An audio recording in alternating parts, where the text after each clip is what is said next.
वृत्ति, लंब वृत्ति मतलब वृत्त का आधार होना चाहिए। एक लंब वृत्ति शंकु है जो क्या, आगे बोलो। इसके आधार का व्यास 28 सेमी है। आधार का व्यास ये वाला ना, व्यास माने जानते हो क्या होता है? व्यास मतलब एक छोर से दूसरे छोर को टच करने वाली, मतलब टच करती है, केंद्र से होकर जाती है। व्यास कितना दिया है? 28 सेंटीमीटर। आगे बोलो। आयतन दिया है, आयतन कितना दिया है? 9,856 सेंटीमीटर क्यूब ये दिया है। व्यास दिया है और ये दिया है, ठीक है। पहला क्या पूछ रहा? ऊंचाई पूछ रहा। क्या पूछ रहा? ऊंचाई पूछ रहा। दूसरा क्या पूछ रहा? तिर्यक ऊंचाई। कौन ऊंचाई? तिर्यक ऊंचाई, तिर्यक ऊंचाई। तीसरा क्या पूछ रहा? वक्र पृष्ठ पूछ रहा है। ये भाई हम जानते हैं कि ये सीधा यच होता है, यहाँ से लेकर यहाँ तक क्या होता है? यल।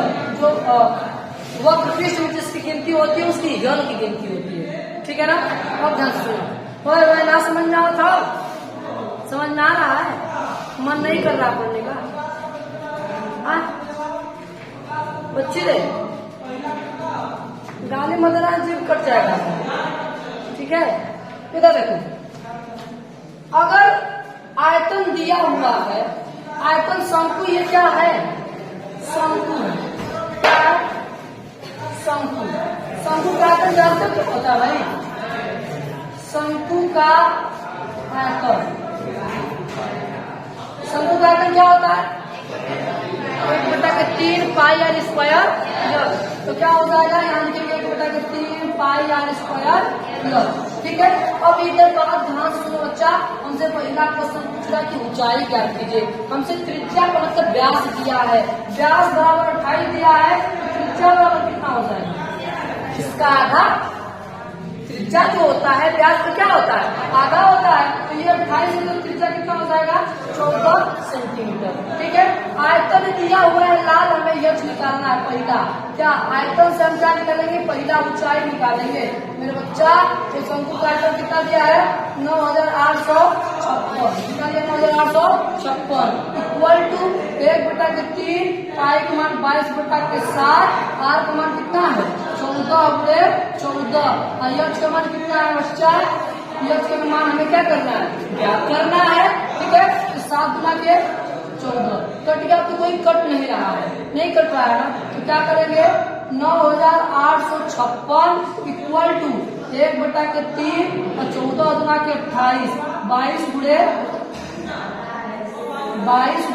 28, ठीक है।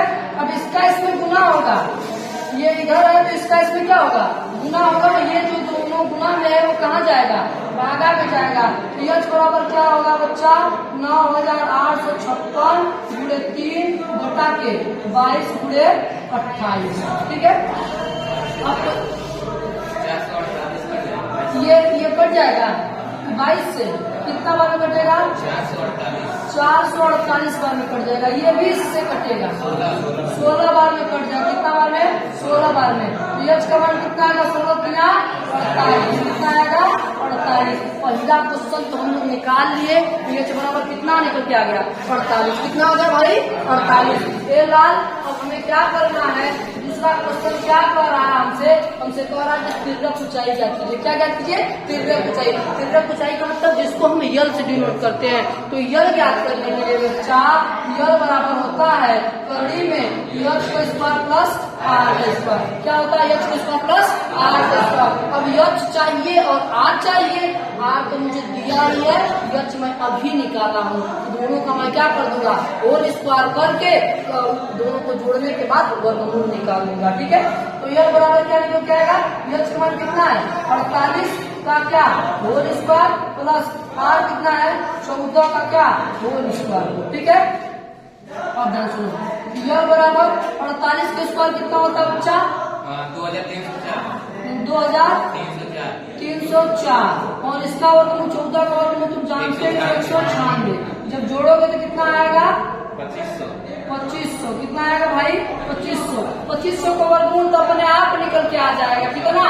50 कितना 50 तो यल बराबर कितना आ गया 50 सेंटीमीटर। इसका मतलब मैं दूसरा भी हल कर लिया, फिर ऊंचाई भी निकाल लिया और ऊंचाई भी निकाल लिया। लेकिन फिर पूनम मुझसे क्या पूछ रहा, वक्र पृष्ठ पूछ रहा। क्या पूछ रहा है उधर देखो, वक्र पृष्ठ पूछ रहा। वक्र पृष्ठ निकालने के लिए बच्चा एक फार्मूला होता है शंकु का। वक्र पृष्ठ का फार्मूला होता है कि शंकु के वक्र पृष्ठ, शंकु का वक्र पृष्ठ, शंकु का वक्र पृष्ठ होता है पाई आर यल। क्या होता है पाई आर यल। तो पाई का मान कितना होता है 22 के साथ आर का मान तुम भी निकाले हो कितना 14, यल का मान भी निकाल लिया कितना 50, 7 गुना के 14, 50 गुना के 100 कितना आ जाएगा भाई 100 कितना आ जाएगा 2200 सेंटीमीटर स्क्वायर। शंकु का वक्र पृष्ठ निकल के आ गया 2200 सेंटीमीटर स्क्वायर। ये तीसरा क्वेश्चन था मेरे बच्चा। मैं दूसरी जरूर तीन दिया था ऊंचाई, तिर्यक ऊंचाई और वक्र पृष्ठ। तो ऊंचाई मैंने यहाँ से निकाला आयतन से, उसके बाद तिर्यक ऊंचाई कैसे निकलता है जब आर और एच दिया रहता है इसके बीच संबंध होता है यल बराबर थोड़ी h square plus r square. यहाँ से मैं यल निकाल लिया हूँ और शंकु का वक्र पृष्ठ होता है पाई आर यल। वक्र पृष्ठ का मतलब केवल ये होता है जो टेढ़ा मेढ़ा हो, समतल ना हो। तो शंकु का वक्र पृष्ठ ये ना होगा, ये ना होगा भाई। हाँ ये तो समतल है, इसको रख देंगे ना, जमीन पे सतह पे रख सकता है ना, पहुंच सकता है, इसलिए इसकी गिनती वक्र पृष्ठ में नहीं होती है। इसकी गिनती यही दोनों है, मतलब इधर वाला घुमावदार ही है, ये यल है ये भी यल है। इसका मतलब इसका शंकु का वक्र पृष्ठ का निकलेगा पाई आर यल। इस पे रखेंगे तो ये मान बात समझ में आई है कि नहीं समझ में, बात समझ में आया ना। हाँ